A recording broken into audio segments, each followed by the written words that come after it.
दोस्तों, आज हम सम सीमांत उपयोगिता नियम लॉ ऑफ इक्विमार्जिनल यूटिलिटी का अध्ययन करेंगे। यदि आपने इस चैनल को सब्सक्राइब नहीं किया है तो इसे सब्सक्राइब कीजिए। बहुत जल्द ही नए वीडियोस इस पर अपलोड किए जाएंगे। सम सीमांत उपयोगिता नियम को प्रतिस्थापन का नियम, व्यय का सिद्धांत, उपभोग का सिद्धांत, संतुष्टि का सिद्धांत, तटस्थता का नियम, मितव्ययता का नियम आदि कई नामों से पुकारा जाता है। इस नियम का प्रतिपादन 1858 में प्रोफेसर एच.एस. गोशन ने किया था। इसे हम एच.एस. गोशन का दूसरा नियम भी कहते हैं। गोशन के अनुसार यदि सभी आवश्यकताओं को पूर्ण तृप्ति बिंदु तक तृप्त करना संभव न हो तो अधिकतम संतुष्टि प्राप्त करने के लिए यह आवश्यक है कि विभिन्न आवश्यकताओं की संतुष्टि को उस बिंदु पर रोक दिया जाए जहां उनकी तीव्रता समान हो जाती है, अर्थात उनकी मार्जिनल यूटिलिटीज बराबर बराबर हो जाती है। मार्शल ने भी इसे परिभाषित करते हुए लिखा, यदि एक व्यक्ति के पास एक ऐसी वस्तु है जिसे वह विभिन्न प्रयोगों में ले सकता है तो वह उस वस्तु को विभिन्न प्रयोगों में इस प्रकार बांटेगा कि प्रत्येक प्रयोग में उसे समान सीमांत उपयोगिता प्राप्त हो। इसे हम एक उदाहरण की सहायता से समझने की कोशिश करते हैं। मान लीजिए उपभोक्ता के पास 10 रुपये है जिसे व्यय करने पर विभिन्न वस्तुओं से मिलने वाली सीमांत उपयोगिताएं निम्न प्रकार इस टेबल में प्रदर्शित की गई है। पहले कॉलम में वस्तु की मात्रा, दूसरे कॉलम में वस्तु की x वस्तु की सीमांत उपयोगिता, तीसरे कॉलम में y वस्तु की सीमांत उपयोगिता और चौथे कॉलम में z वस्तु की सीमांत उपयोगिता को प्रदर्शित किया गया है। 10 रुपये व्यय करके उपभोक्ता 4 इकाई x की, 3 इकाई y की और 3 इकाई z की खरीदेगा, क्योंकि इस संयोग पर ही उसे तीनों इकाइयों से समान सीमांत उपयोगिता मिल रही है, 20, 20 और 20। इस संयोग पर ही 10 रुपये व्यय भी हो रहे हैं, अर्थात पूरी आय खर्च हो रही है और कुल उपयोगिता है वह अधिकतम होगी। 10 रुपये व्यय करके अन्य संयोग खरीदने पर कुल उपयोगिता कम होगी तथा सीमांत उपयोगिताएं भी बराबर नहीं होगी। अतः सीमांत उपयोगिता बराबर होने पर ही अधिकतम संतुष्टि प्राप्त होती है। सम सीमांत उपयोगिता नियम की भी मान्यताएं इस प्रकार है। पहली, जैसे उपभोक्ता विवेकशील है, अर्थात उपभोक्ता अपनी सीमित आय से विभिन्न वस्तुओं से मिलने वाली सीमांत उपयोगिताओं का समानीकरण करते हुए अधिकतम संतुष्टि प्राप्त करने का प्रयास करता है। वह संपूर्ण आय को भी व्यय करता है और अपनी कुल उपयोगिता को अधिकतम करने का प्रयास करता है। उपभोक्ता की आय स्थिर रहती है। अध्ययन के दौरान, परीक्षण के दौरान उपभोक्ता की आय में कोई बदलाव नहीं आता है, परिवर्तन नहीं होता है, यह भी हम मानकर चलते हैं। तीसरी बात जो हम मानकर चल रहे हैं वह है वस्तुओं की कीमतें स्थिर रहती है। अध्ययन की अवधि के दौरान वस्तुओं की कीमतें बदलती नहीं है। नेक्स्ट एजम्पशन जो हम लेते हैं वह है उपभोक्ता का अधिमान स्थिर रहता है, अर्थात उपभोक्ता की रुचि, फैशन या पसंद में अध्ययन की अवधि के दौरान किसी प्रकार का परिवर्तन नहीं होता है, कांस्टेंट रहता है। मुद्रा की सीमांत उपयोगिता स्थिर रहती है, अर्थात व्यय करने के पश्चात बची हुई प्रत्येक इकाई की सीमांत उपयोगिता स्थिर रहती है, उसमें किसी प्रकार का बदलाव नहीं आता है। वस्तुओं की उपयोगिताएं स्वतंत्र है, अर्थात जो वस्तुओं का हम अध्ययन कर रहे हैं वो एक दूसरे से स्वतंत्र है। एक वस्तु की मात्रा दूसरी वस्तु की उपयोगिता को प्रभावित नहीं करती है या दूसरी वस्तु की मात्रा पहली वस्तु की उपयोगिता को प्रभावित नहीं करती है, यह भी हम मानकर चलते हैं। इसी प्रकार किया जा सकता है। वस्तुएं विभाज्य है, अर्थात उन्हें विभाजित करके उनका प्रयोग किया जा सकता है और उपयोगिता का माप संभव है, अर्थात हम गणनावाचक दृष्टिकोण को लेकर चलते हैं। इसके अनुसार हम उपयोगिता को अंकों में व्यक्त कर सकते हैं, यह मानकर चलते हैं। सीमांत उपयोगिता ह्रास नियम की जितनी भी मान्यता है वो सभी इसमें भी लागू होती है। इन मान्यताओं के होते हुए ही सम सीमांत उपयोगिता नियम लागू होता है। सम सीमांत उपयोगिता नियम की आधुनिक व्याख्या। आधुनिक अर्थशास्त्री इसे प्रतिस्थापन का नियम कहते हैं या आनुपातिकता का नियम भी कहते हैं। आधुनिक अर्थशास्त्र के अनुसार परंपरावादी व्याख्या, जिसका अध्ययन हमने अभी किया है, वह अव्यावहारिक मान्यताओं पर आधारित है, लेकिन व्यवहार में वे मान्यताएं लागू नहीं होती है। कुछ महत्वपूर्ण मान्यताएं जैसे मुद्रा की सीमांत उपयोगिता को परंपरावादी व्याख्या में स्थिर मान लिया गया है, लेकिन व्यवहार में वह स्थिर नहीं होती है। जैसे जैसे हम मुद्रा व्यय करते चले जाते हैं, शेष बची हुई मुद्रा की मार्जिनल यूटिलिटी बढ़ती है, सीमांत उपयोगिता बढ़ती है। दूसरी मान्यता, वस्तुओं के मूल्य इस नियम में महत्वपूर्ण कारक है। हमने वस्तुओं के मूल्यों को स्थिर मान लिया था, लेकिन व्यवहार में वह महत्वपूर्ण फैक्टर है, महत्वपूर्ण कारक है। तीसरा है, अधिक उपयोगिता वाली अविभाज्य वस्तुओं की तुलना संभव नहीं है, अर्थात जो ऐसी वस्तुएं हैं जिनका हम इकाई में ही प्रयोग कर सकते हैं, उनको विभाजित करके प्रयोग नहीं कर सकते, उनकी तुलना विभाज्य वस्तुओं से करना संभव नहीं। आधुनिक अर्थशास्त्री इसे संभव बनाते हैं। वस्तुओं की उपयोगिताएं एक दूसरे से स्वतंत्र नहीं होती है, जो कि परंपरावादी व्याख्या में मान लिया गया था कि वो स्वतंत्र होती है, लेकिन व्यवहार में आधुनिक अर्थशास्त्री कहते हैं ये स्वतंत्र नहीं होती है। सम सीमांत उपयोगिता नियम की आधुनिक व्याख्या के अनुसार उपभोक्ता अधिकतम संतुष्टि प्राप्त करने के लिए विभिन्न वस्तुओं की सीमांत उपयोगिता के स्थान पर उन वस्तुओं पर व्यय की जाने वाली मुद्रा की सीमांत उपयोगिता समान करता है। दूसरे शब्दों में भारित सीमांत उपयोगिता को समान करता है। मुद्रा की सीमांत उपयोगिता ही भारित सीमांत उपयोगिता है, और भारित सीमांत उपयोगिता होती है सीमांत उपयोगिता x वस्तु की, उसमें कीमत का भाग लगा दे अगर x वस्तु की, तो ये भारित सीमांत उपयोगिता हो जाती है। सूत्र के रूप में यहाँ हम प्रस्तुत कर रहे हैं, MUX upon PX is equal to MUY upon PY and so on। ये इक्वेशन नंबर 1 कहेंगे। और इसी प्रकार एक इक्वेशन देते हैं हम, price of x multiplied by quantity of x वस्तु की कीमत और x वस्तु की खरीदी जाने वाली मात्रा, y वस्तु की कीमत और y वस्तु की खरीदी जाने वाली मात्रा, और इस तरह z वस्तु की कीमत और z वस्तु की खरीदी जाने वाली मात्रा, अर्थात x वस्तु पर किया जाने वाला व्यय y पर और z पर किए जाने वाले व्यय का योग उपभोक्ता की आय के बराबर होता है।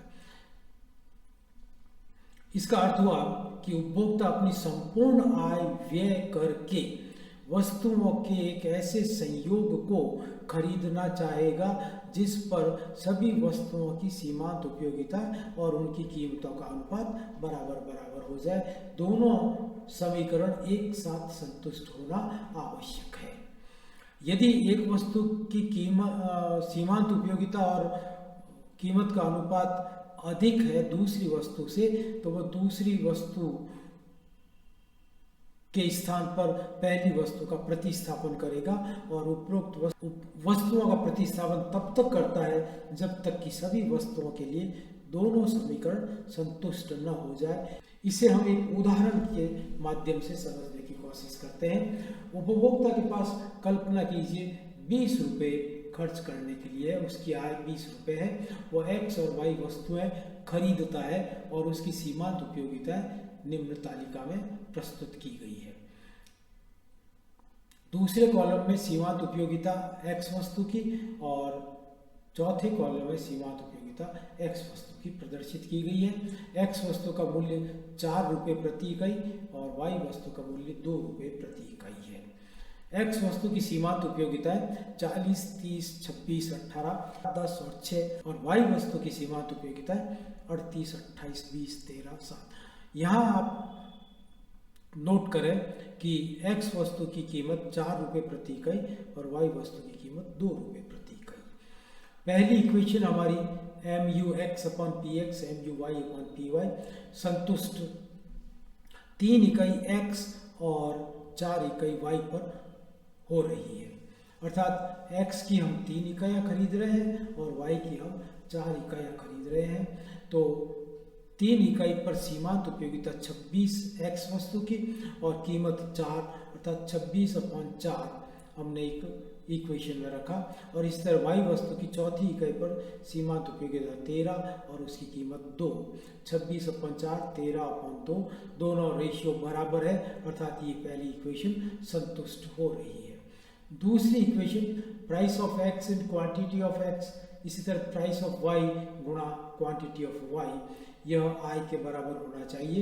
हमने कीमत x वस्तु की 4 रुपये, उसकी क्वांटिटी 3, y वस्तु की कीमत 2 और उसकी क्वांटिटी 4, इसका हल किया तो 20 रुपये आ रहा है, अर्थात 20 रुपये पूरे व्यय हो रहे हैं और सीमांत उपयोगिता और कीमतों का अनुपात भी बराबर है।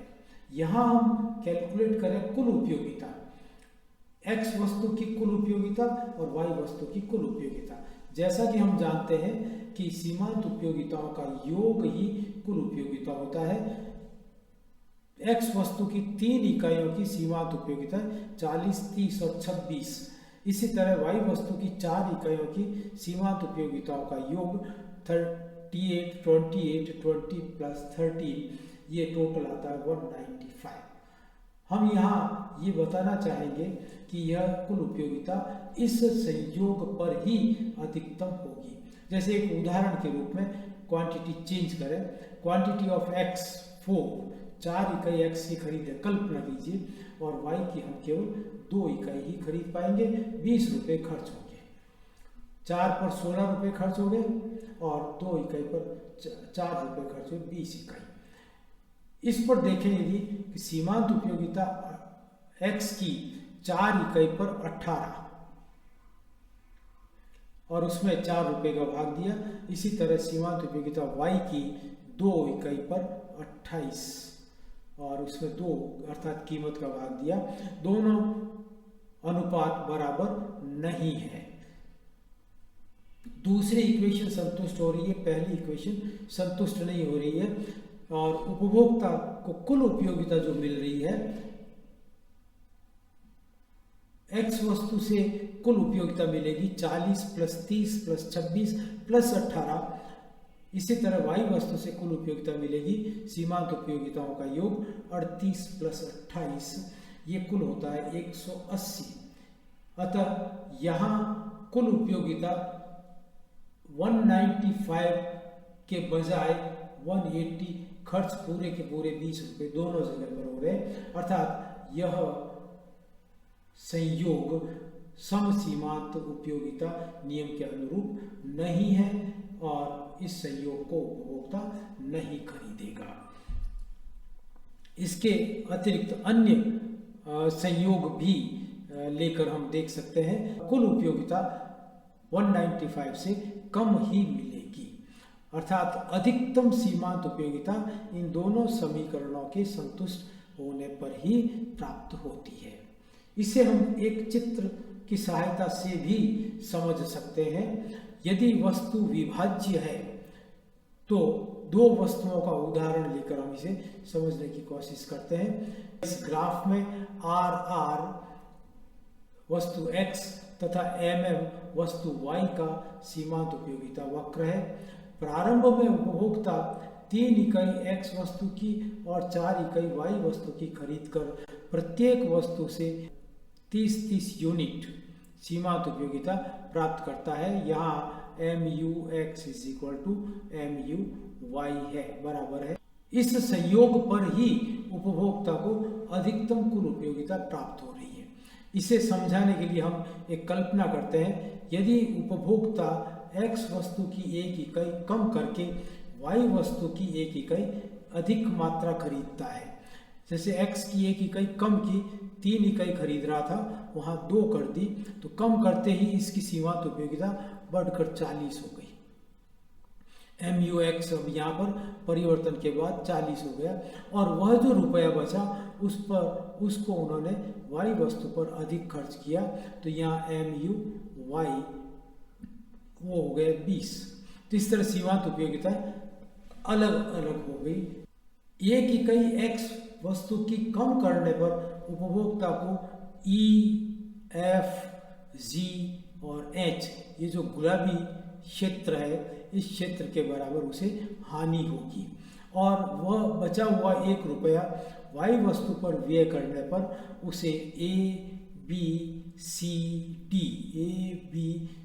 D क्षेत्रफल के बराबर लाभ होगा, अर्थात अधिक उपयोगिता मिलेगी। लेकिन इस परिवर्तन से उसे कुल हानि ही होगी। समसीमांत उपयोगिता संयोग को त्यागने पर कुल उपयोगिता में हानि अधिक और वृद्धि कम होने के कारण कुल उपयोगिता घट जाएगी। अर्थात हम देख रहे हैं यहाँ पर EFGH गुलाबी क्षेत्रफल ABCD ग्रीन क्षेत्रफल से कम है, अर्थात कुल उपयोगिता में कमी स्वाभाविक है। अतः समसीमांत उपयोगिता संयोग पर ही उपभोक्ता संतुलन में होता है। समसीमांत उपयोगिता नियम का प्रयोग या महत्व। समसीमांत उपयोगिता नियम का प्रयोग हम बचत व उपभोग के मध्य आय के वितरण का आधार बना सकते हैं। हमारी आय के हम 2 प्रयोग करते हैं, या तो हम उपभोग कर लेते हैं या बचत कर लेते हैं। हम आय का कितना भाग उपभोग में लगाएं और कितना भाग बचत करें, दोनों की सीमांत उपयोगिता का समानीकरण किया जाएगा। सेविंग्स एंड कंजम्पशन दोनों बराबर करने की कोशिश करेंगे। इसी प्रकार अधिकतम संतुष्टि के नियम का आधार जो हमने अभी अध्ययन किया है, एक उपभोक्ता अधिकतम संतुष्टि उस बिंदु पर प्राप्त करेगा जहां उसकी सीमांत उपयोगिताएं विभिन्न वस्तुओं की और कीमतों का अनुपात बराबर होगा, उसे उसी बिंदु पर अधिकतम संतुष्टि प्राप्त होगी। उत्पादन संगठन में भी अधिकतम उत्पादन प्राप्त करने के लिए इस नियम का सहारा लिया जाता है। उत्पादन के लिए हम विभिन्न साधनों की सीमांत उत्पादकता, marginal productivity of labour, price of labour, marginal productivity of capital, पूंजी, प्राइस ऑफ कैपिटल, ये सभी साधनों की सीमांत उपयोगिताएं और उनकी कीमतों का अनुपात बराबर करते हैं। उस बिंदु पर ही अधिकतम उत्पादन संभव होता है और लागत न्यूनतम होती है। इसी प्रकार वस्तुओं के सर्वोत्तम वितरण में इसका महत्व है। वस्तुओं को किस प्रकार वितरित किया जाए ताकि प्रत्येक क्षेत्र में वस्तु की सीमांत उपयोगिताएं बराबर हो जाए, वही सर्वोत्तम वितरण कहलाता है। अर्थात इस नियम का प्रयोग इस क्षेत्र में भी होता है। इसी तरह साधनों के आवंटन में प्रयोग। अर्थव्यवस्था के पास साधन सीमित है, विभिन्न प्रयोगों में इनका प्रयोग किया जा सकता है। अतः साधनों को विभिन्न क्षेत्रों में बांटने के लिए विभिन्न क्षेत्रों में इनकी सीमांत उत्पादकता, मार्जिनल प्रोडक्टिविटी, इसी प्रकार परिसंपत्तियों को विभिन्न रूपों में प्रयोग। हम जो एसेट्स या परिसंपत्तियां हमारे पास होती है उनका विभिन्न रूपों में प्रयोग करते हैं, जैसे बैंक में FD या ज्वेलरी या शेयर्स, बॉन्ड्स, डिवेंचर्स, इन सभी क्षेत्रों में परिसंपत्तियों को इस प्रकार बांटा जाता है कि ताकि प्रत्येक क्षेत्र में उसकी सीमांत उपयोगिता बराबर हो जाए। और समय का प्रयोग में भी हम इससे का प्रयोग करते हैं। हमारा समय अमूल्य है, समय सीमित है। सीमित समय में अधिकतम प्रयोग, सीमित समय से अधिकतम लाभ लेने का कार्य भी इस नियम के अनुसार किया जाता है। हम विभिन्न कार्यों के लिए समय को इस प्रकार बांटेंगे कि सभी क्षेत्रों में उसकी सीमांत उपयोगिताएं बराबर हो जाए। तो इस तरह अर्थशास्त्र के प्रत्येक क्षेत्र में समसीमांत उपयोगिता नियम का प्रयोग होता है। सिद्धांत की सीमाएं या आलोचनाएं। इस समसीमांत उपयोगिता नियम की कुछ कमियां हैं, जैसे पहली, वस्तुओं की अविभाज्यता के कारण लागू होने में कठिनाई। अनेक वस्तुएं ऐसी हैं जिनका हम पूरी एक इकाई में ही प्रयोग कर सकते हैं। वह बड़ी वस्तु है, दूसरी अन्य छोटी वस्तुएं हैं, विभाज्य है, तो उसके कारण उनकी सीमांत उपयोगिताएं के समानीकरण में कठिनाई आती है। व्यवहारिक नियम नहीं है। वस्तुओं की अनिश्चित बजट अवधि, अर्थात एक वस्तु कितने समय तक प्रयोग में आएगी वह बजट अवधि कहलाती है। अनिश्चित होने के कारण इस नियम को लागू नहीं किया जा सकता।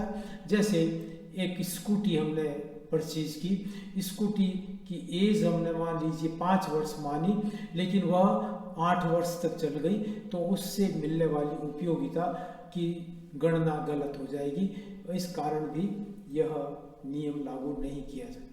वस्तुओं की अप्राप्यता, अर्थात सभी वस्तुओं की सीमांत उपयोगिता और उनकी कीमतों के अनुपात को बराबर करने के लिए वस्तुएं की पर्याप्त मात्रा में पूर्ति आवश्यक है, लेकिन अनेक वस्तुएं ऐसी हैं जिनकी सीमित पूर्ति होने के कारण यह नियम लागू नहीं हो सकता है।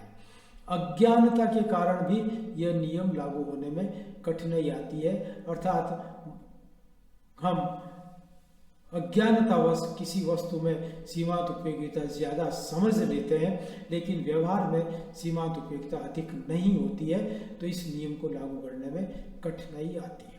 आदत, रीति रिवाज और फैशन के वशीभूत किए जाने वाले व्यय इस नियम के अनुसार नहीं होते हैं। आदत के अनुसार किया जाने वाला व्यय, चाहे आय है या नहीं, उस पर व्यय करना आवश्यक होता है। रीति रिवाज के अंतर्गत किए जाने वाले खर्च भी इस नियम के अनुसार नहीं होते हैं और फैशन के वशीभूत भी व्यय इसके अनुसार नहीं है।